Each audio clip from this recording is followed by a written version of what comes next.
Hello everyone, আসসালামু আলাইকুম। Beautiful memories by এন্ডেন আপনাদেরকে ওয়েলকাম করছি আমি আওনাং ল্যান্ডমার্ক নাইট মার্কেট থেকে।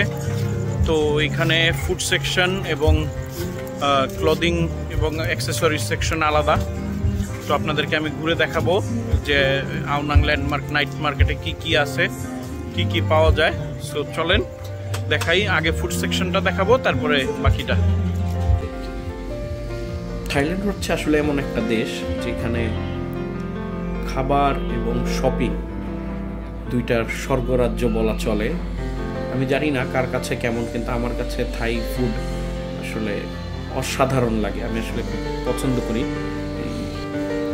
দেখা যায় যে বছরের বেশিরভাগ সময় আসলে এই খাবার এবং শপিংয়ের জন্য থাইল্যান্ডটা আসলে আমাদের রিল্যাক্স করার জন্য ফার্স্ট চয়েসে থাকে সবসময় আমার এবং আমার ফ্যামিলির কাছে। থাইল্যান্ড নিয়ে অনেক ধরনের খারাপ ধারণা আছে যে থাইল্যান্ড আসলে কি শুধু যারা খারাপ চিন্তা করে যায় তাদের জন্যই কিনা। আসলে বিষয়টা একদমই ভুল। অল্প কিছু জায়গা বাদে থাইল্যান্ড আসলে অনেক বেশি সুন্দর এবং ধরেন প্রাকৃতিক সৌন্দর্যে ভরপুর একটা দেশ। থাইল্যান্ডে ক্রাবি, ফুকেট এবং ব্যাংকক আসলে শপিং এবং খাবার এবং ফ্যামিলি নিয়ে ঘোরার জন্য আসলে এই বাজেটে এইরকম দেশ আসলে এশিয়া কেন পৃথিবীর কোথাও আছে কিনা আমার জানা নাই। আর নাইট মার্কেটগুলার তো ফুডের কথা তো আসলে আর বলার কিছু নাই।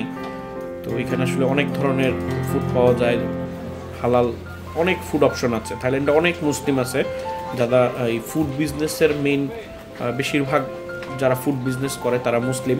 কারণ এখানে তো আসলে মুসলিমদের আদার্স কাজগুলা ওইরকমভাবে করার সুযোগ কম, এর জন্য মুসলিমরা আসলে ফুড বিজনেস। দেখেন একটা হিজাব পরা আপু উনি কি যেন বানাচ্ছেন। তো এই আর কি, তো আমরা এনজয় করতেছিলাম। আর যে পিছনের যে 3 কোণা ঘরগুলি ঘরের মতো দেখা যাচ্ছে, এগুলো হচ্ছে গভর্নমেন্ট থেকে বানানো হোটেল বানিয়েছে এক একটা।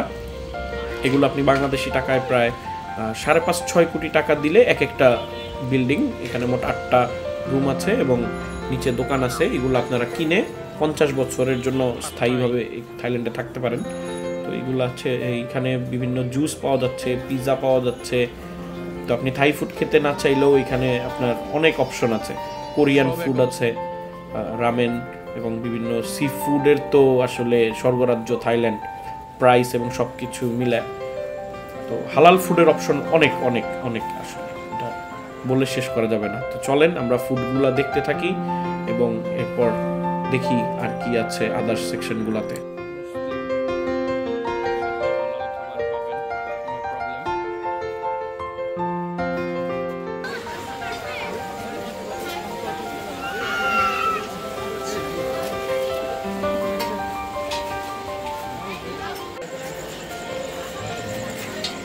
কি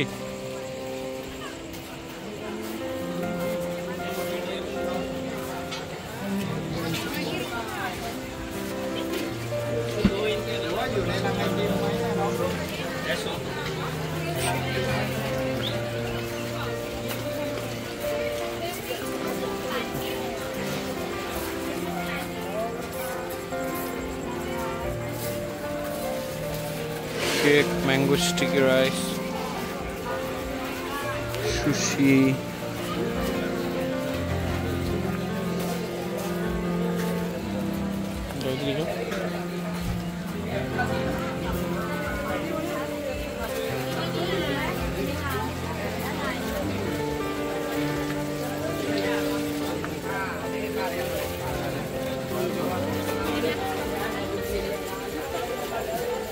মিষ্টি,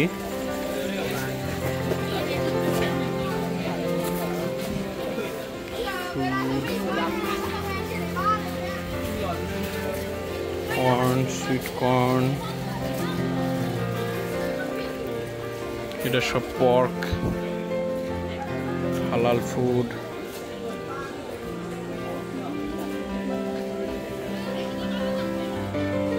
এটা সব হালাল ফুড।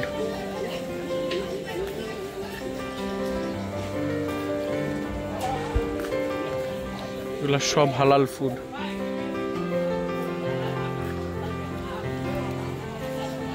এটাও হালাল ফুড, বিফ।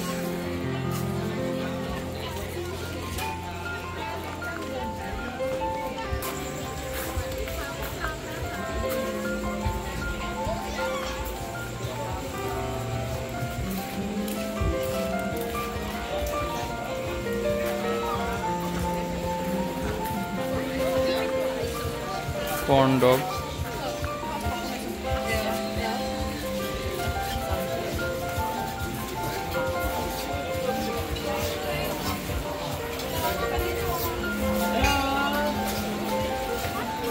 তো বন্ধুরা, আগেই বলেছি থাইল্যান্ড হচ্ছে শপিংয়ের স্বর্গরাজ্য। তো এই দেখেন এখানে নাইট মার্কেটে অনেক কিছু, বাচ্চাদের সুইমিং ড্রেস, সুইমিংয়ের জিনিসপত্র, ব্যাগ, ক্যাপ, গেঞ্জি, টি শার্ট, শার্ট। আসলে থাই যে কটনটা, থাইয়ের যে ট্রেডিশনাল কটনটা, এটা আসলে খুবই কমফোর্টেবল এবং কোয়ালিটি খুব ভালো, এবং ওদের হ্যান্ডক্রাফটের জিনিসের তো আসলে তুলনাই নেই। তো এখানে বিভিন্ন ধরনের শোপিস, সুভেনিয়ার, ড্রেস, জুতা, অনেক কিছু আসলে পাওয়া যায়, শার্ট। তো সব কিছু মিলায় পেন্টিংগুলো জাস্ট অসাধারণ। এগুলো কিন্তু হাতে আঁকা পেন্টিং, তো অসাধারণ আসলে। তো এখানে অনেক চিপে আপনারা শপিং করতে পারেন, এইখানে না, শুধু পুরো থাইল্যান্ডেই সব জায়গাতেই। এদিক দিয়ে ওদিক থেকে তো বের হয়ে যাবো।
সবাই আসলে খাবার, পুরো নাইট মার্কেট থেকে খাবার কিনে নিয়ে এসে এখানে বসে বসে খাচ্ছে আর গান শুনছে। তো এটা হচ্ছে একদম এন্ট্রি পয়েন্টের মাঝামাঝি।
পিউষরা 60 বাত দিয়ে এটা কিনলো, এটারে বলে সি গ্রেপ। এটা নিল 60 বাত। টেস্টটা অনেকটা জাস্ট আপনি যে ওই পানির মধ্যে লবণ গোলানোর পরে যে টেস্টটা স্যালাইন, সেম স্যালাইন, মুখে দিয়ে কামড় দিলে টাস টাস করে ফুটে, কিন্তু পুরাটা লবণ লবণ একটা টেস্ট, সাউরি সাউরি একটা টেস্ট।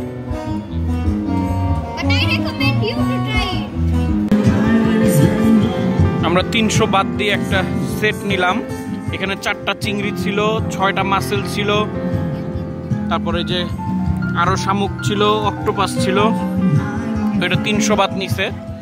আমরা এখন এটা খাচ্ছি। এটা জাস্ট শুধু বারবিকিউ করা।